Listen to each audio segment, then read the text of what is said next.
lose their inheritances? There are really endless ways, but I'll highlight a few of the ones I've seen, and I'm sure can come up with some more as time goes on.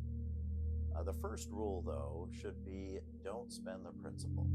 It's hard to do, but treat that money like a nest egg and invest it. Let the principal grow and then live off that investment income and grow.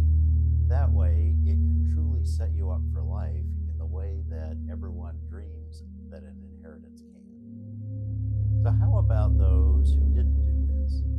Well, cars seem to be the first way. It's the easiest and most accessible, and probably the thing that so many people dream about, including myself.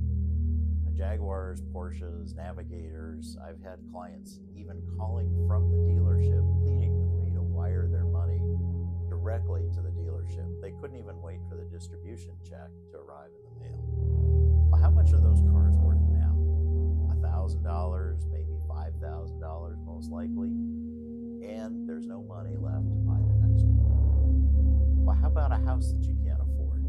You might have enough to get in, but then there's the furnishings, and it's a big house most likely. So that's another maybe 50,000 on the low end to 200,000 or more on the high end. And the maintenance is what really gets you. Property taxes, $25,000 and up, maybe $100,000 a year. $2,000 water bills each month.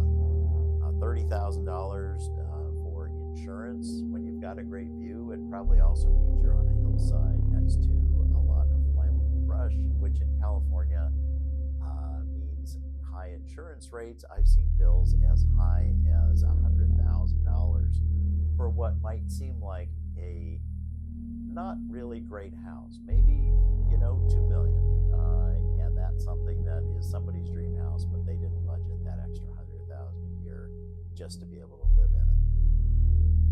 How about another way? Bad investments. I saw someone lose $600,000 pretty quickly in a can't miss deal. It was Tasmanian oil wells. Well, I'm sure the person who sold them made some great money, but the guy who was stuck with the wells quickly had no money and found himself homeless in short order.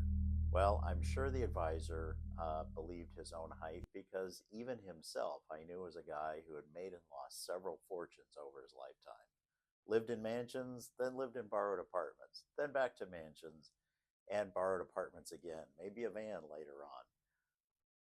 It's a great way to lose money, and so I would highly recommend that you ask someone like me or a trusted friend or advisor for some good advisors who will allow you to keep your money and not waste it. So I should turn this over to you because I'm sure you've got stories of your own. What are some of the ways you've seen people lose their inheritances over time?